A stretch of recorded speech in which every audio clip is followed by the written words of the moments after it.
So as it's nearly spring, I decided to go to the spring of the Thames. We're going to do it with wild camping. We're going to walk all 200 miles, hopefully. Maximo turistico. There's a lot of public art around here, but it's a bit like, why? Wild camping in the shadow of Canary Wharf. I was supposed to take one of the trains that was bombed. The known fact is all the bridges are colour-coded to the colours of wine gums. Debauchery, rudeness and drunkenness. So much so that the Victorians banned it. Apparently the bridge has won many design awards, which is code for usually fairly useless and not very good. There is Battersea Powerstation. I bet they don't have an oldie. Or a little. So if you want to follow me up the river, please hit the subscribe button, hit that like button, or share with your friends because it helps the channel. Can dogs read? So, day 5, back on it again. I'm in Deptford, near the euphemistically named Deptford Beach. It's an interesting mix, and I think London should be a mixture of, rich and poor. That's the whole beauty of London. Unfortunately, it's when it becomes too balanced around one thing or another is when it becomes a problem. I always worry that us artists are a vanguard that pushes out all other people.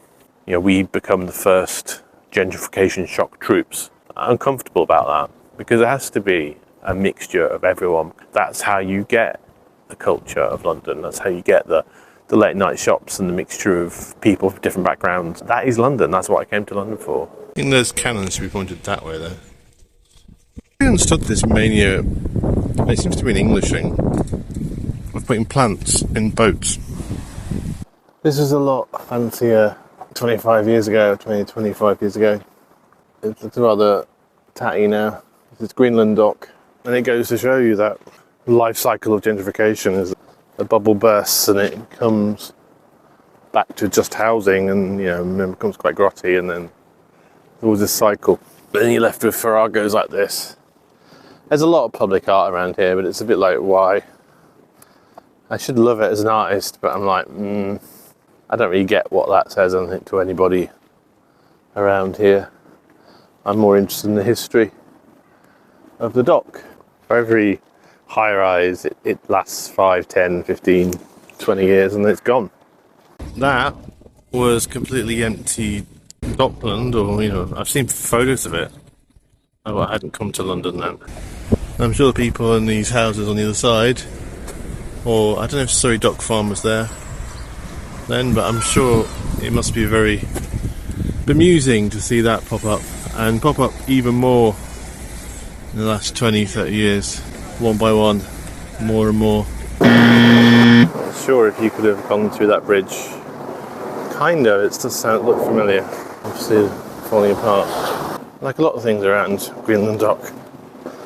I mean, Greenland Dock was never that posh, but it certainly was posher than it was now. But certainly the walk from Surrey Quays was quite revealing. I'm not doing that today.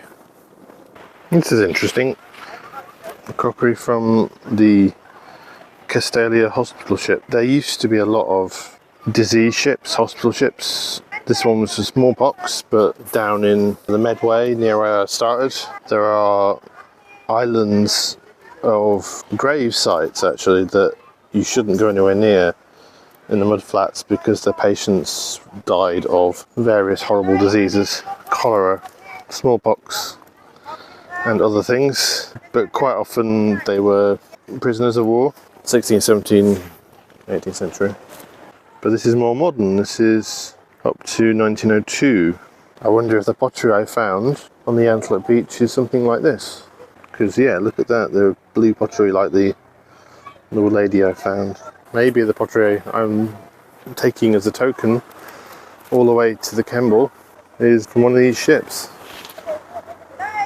Such a welcoming community. This development is.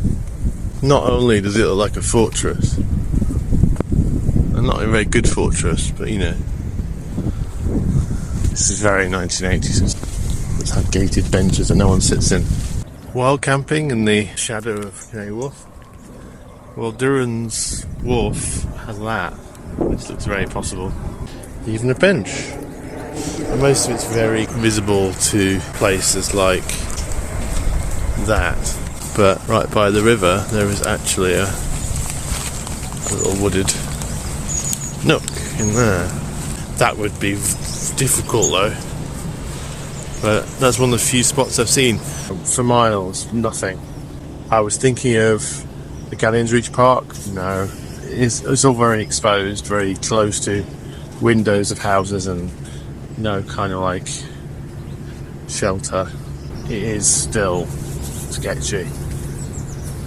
And that's the reason why I'm day hiking this. And yeah, very 1980s, but here we have the old wharves turned into housing. And those would be the loadings at crane winching points. So these will be the dockside warehouses. And the balconies. I like the fact they kept at least kept the brickwork in the structure. What you're looking at here is Pageant's Wharf, right by what's called Horn Stairs on Cuckold's Point. Cuckold's Point is the old name for this bend in the river. It's famous for, again, hanging of pirates, but also a rather riotous fair. Charlton Horn Fair was rumoured to have begun in the time of King John with a fanciful story about King John being in flagrante with a miller's wife and then giving the land south of Cuckold's Point to the cuckold, i.e. the miller, when he was discovered.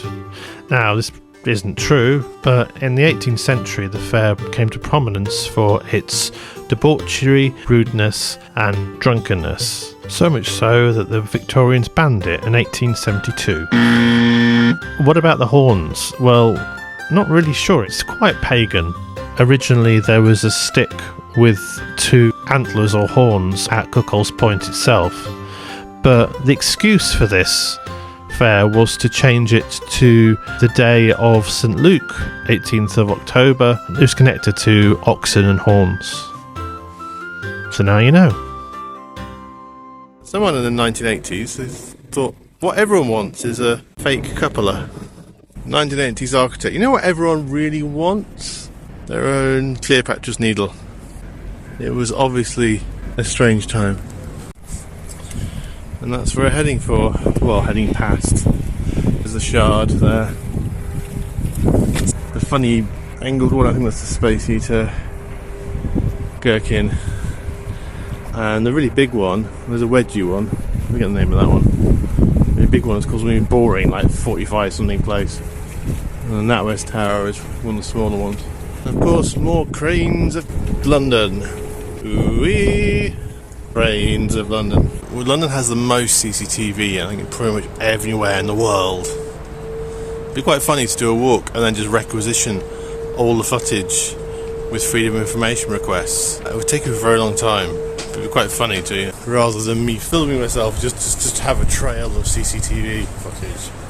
Contrast the little beaches here with the ones further out. They're very clean. I wonder if someone actually picks up the flotsam. The square mile is literally a mile of the City of London. That's the traditional centre of London for all of the money laundering and shady activities that happen here, because this is the money laundering capital of the world.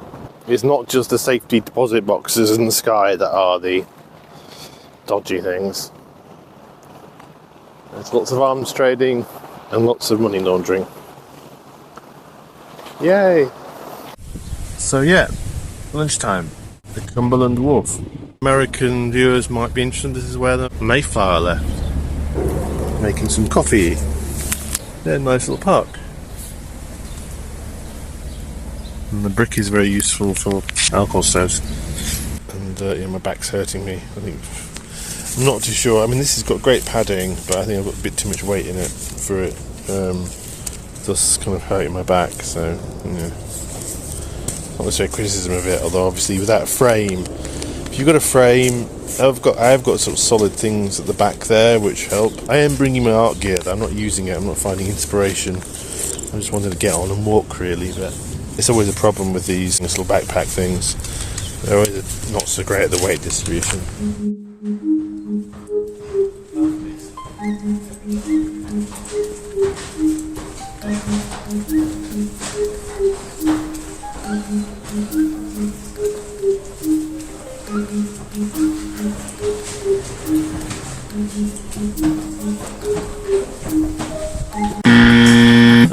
broken access with some very poncy flats blocking the Thames Path. Bermondsey. We're in Bermondsey at last.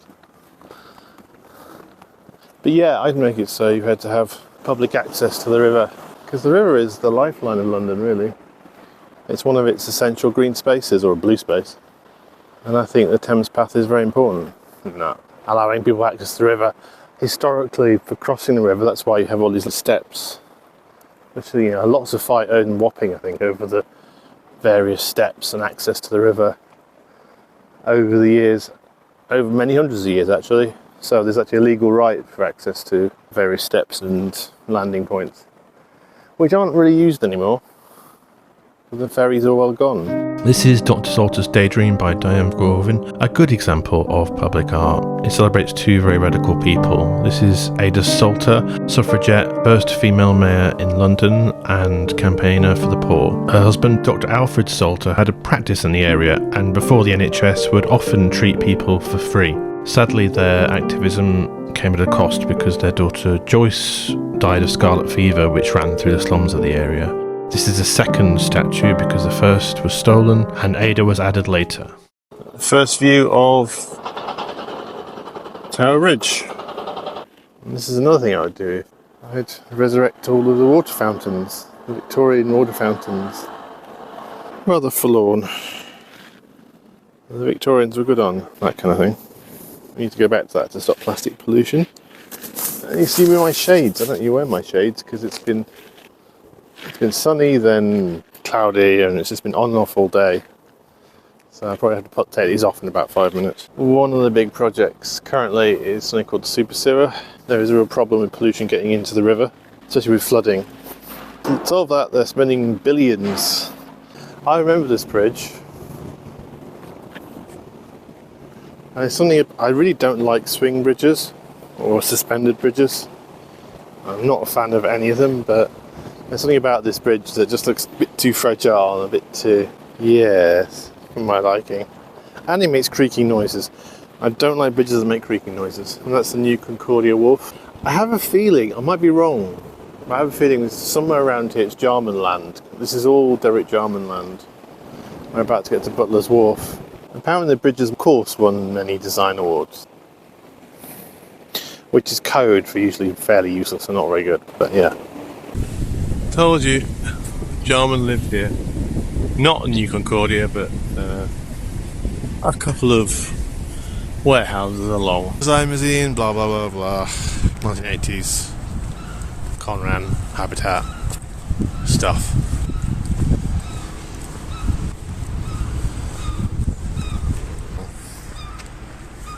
Somewhere around here.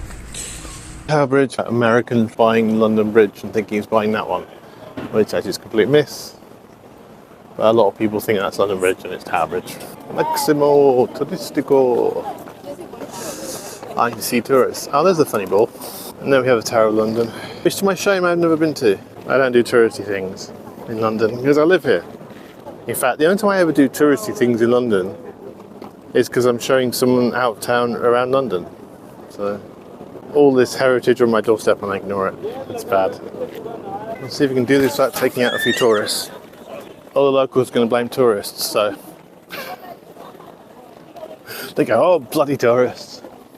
But yeah, it's pretty much all like this, on and off, until Waterloo. It's all touristico, and it's all pretty much packed. It depends, it's like it ebbs and flows like the Thames. I've never been here either. That's the HMS Belfast. Not done that. From this on, it's going to be very much like, not done that, not done that, not done that, not done that, and not done that.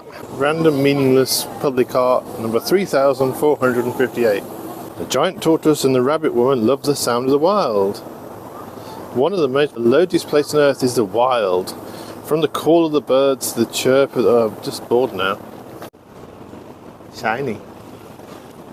In fact, there's a story actually melted a car because of the reflection and the angles of the glass. It directed the sun on a particularly hot day onto the roof of a sports car, which I think is fair comment, really.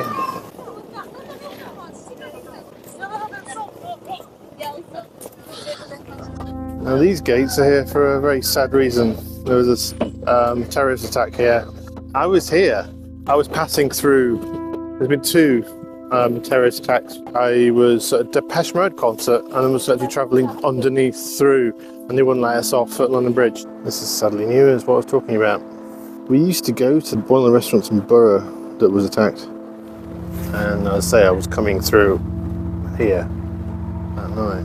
I can't say it didn't affect me. And sadly, terrorist attacks are part of living in London. Like with the 7/7 attack, I was at work. I was supposed to take one of the trains that was bombed, and a friend of mine took the famous photograph in the tunnel, and that was a weird day. A horrible day in 2005. This happened in 2017, and there's been other things, and you just get on with it. I think after this attack, it was on a weekend, and I was at work on the Monday, using tubes, you know. Some call it a blitz spirit, but it's just, you just get on with it. But London's a safe city. It is a pretty safe city. And when people say clink, British slang for prison, they're referring to this place. It just started raining, so everyone's going inside. But this is the Anchor, built, is that 1615? It is an old pub. The wonkiest building ever. Me and my friends used to drink here back in the day, and it's like patched together through several buildings. It's all weird floors and nooks and things. And it's right by the Globe. We weren't going to the Globe. I have been to the Globe with a friend of mine, David. Hello David, if you're watching this. Southwark Bridge. I read an article that said this is kind of like one of the most ignored bridges this side of Albert Bridge. Albert Bridge, everyone forgets. If you get people to name a bunch of London bridges, they always seem to forget this one. Poor Southwark Bridge. There's the wobbly bridge. I went to the inaugural weekend of that bridge, and then it got shut down 2 days later because people were freaking out because it's wobbling so much. I don't like suspension bridges, as I've said, and people were actually forcing it to wobble. They were bouncing from side to side. It's very funny, but it also has danger of actually breaking it. We then spent another year making it more, in quotes, stable and less likely to be wrecked. And that's a Tate Modern. I went in there when it was still a power station. Well, just after a power station, before they put the artwork in. April 2000, I think. We must cultivate our garden. Well, they've been doing a pretty bad job of it in the last 24 years, but anyway. Yeah, I wish they would cultivate their garden. Silver birch and scrub forever. There's some amazing stuff in there, and there's some absolutely dreadful stuff. Because I've done it, I used to do video sculpture. When I see it, I'm like, this is really. I can see the scam. I'm like, oh, fair enough for your hustle, but yeah. It used to be over at Tate Britain, which will pass in Vauxhall. My first ever visit to London was to go to see just the Tate back then. And the Tate is Tate and Lyle, the sugar. You saw them out in Sugar Town. And that was when I was, I don't know, it was like 9 or 10. The first time, maybe want to be an artist, because I saw the work of David Mack, who was an amazing sculptor.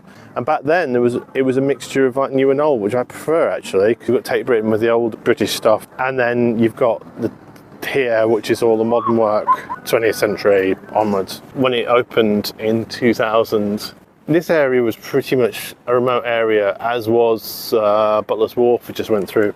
That whole area got gentrified. I just recently moved to London in '99, so though I'd been coming here regularly because I live about 15 miles from London, it's kind of weaved into my own personal history. So I'm a Londoner, but as I've said before, I'm just clinging on the edge of London now because it's being priced out of this place. And this was actually originally the Bankside power station, and they were going to knock it down like Battersea. Be interesting to see Battersea, because I've not been to Battersea since they did all of that. You know, the irony is that in here you've got all this art, but a lot of the people making the art can't afford to live in London. Blackfriars, and this is new. I actually did a nighttime drawing from here. We can see what's changed because I painted it. Those are the remains of one of the defunct railway companies that never really took off. The pillars remain, but the bridge, there's been all kinds of debates about whether to extend this bridge there or use them somehow. It's Blackfriars Bridge, I should have known that. Take away my London card. The little known fact is all the bridges are colour-coded to the colours of wine gums. No, but they do seem to be coloured different, each one. Maybe if you accidentally fall off a barge, you can know which one you're at as you drown, I don't know. Going past one of the conservancy places, I was referring to this. Must have been conserving one of these. These are the lights along the river, Victorian, and they're a classic artwork. And they're obviously conserving them. I love these. Wild camping opportunity? No. I know I'm sounding a bit like a, less hard up hiker and more disaffected tourist. It's kind of weird, kind of doing the tourist thing in my own town. If you can't find beautiful things on your doorstep, then why go to some foreign clime, which is what I want to do. It's hard not to go about some of the big tourist spots, because it's like been there or not been there, done that. It's like the people who live right by the Tower of Pizza or Pyramids of Giza, like me, because it's amazing, but also brings you a lot of noise and problems and development and all kinds of things. It's always good. It's a bit Titanic. And that is Nine Elms. And Vauxhall, where we're heading to. I did a drawing of this scene over here, which I might insert. Yeah, one of the swan benches. See what I mean? Mostly dark. Either not sold or no one lives there.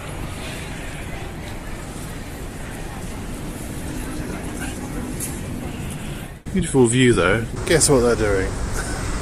One guess. This Dallas-like object is Nine Elms. I really do not like these buildings. That's Dolphin Square. But dolphins aren't square, they're round. Silly people. Yes, Thames Path diversion. Behind this wall is, I think, where he gets into the Battersea, or the edges of the Battersea development. But path doesn't go through. Even though they spent all that money on the development, the path still has to go through all the way south and then comes back in again. It doesn't go through. So far it's just like a knockoff Westfield. I'm not really that impressed. I bet they don't have an oldie or a little. And there is Battersea Powerstation. When I was younger, all this area was completely shut off. I'm glad they kept it.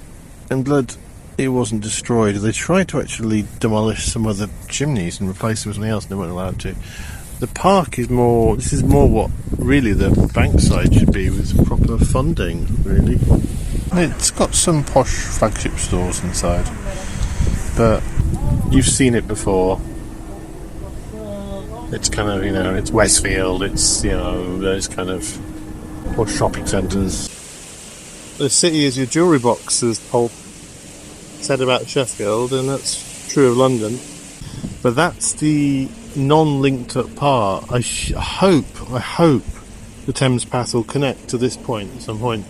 But the Thames Path takes you horribly along the A3205. I walked across some of it, and then I thought, I'll have a look in here, and then found that it's actually a path to Clapham Junction, or Battersea Park, and then Clapham Junction.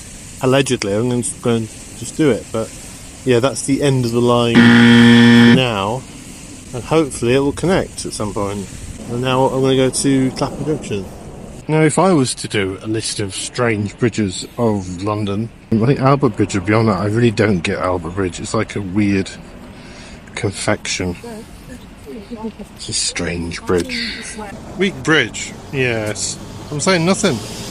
Somewhere over there, Bagley's Lane, an ex-school, so I did my foundation at Chelsea School of Art. This used to be kind of like my old manor, really.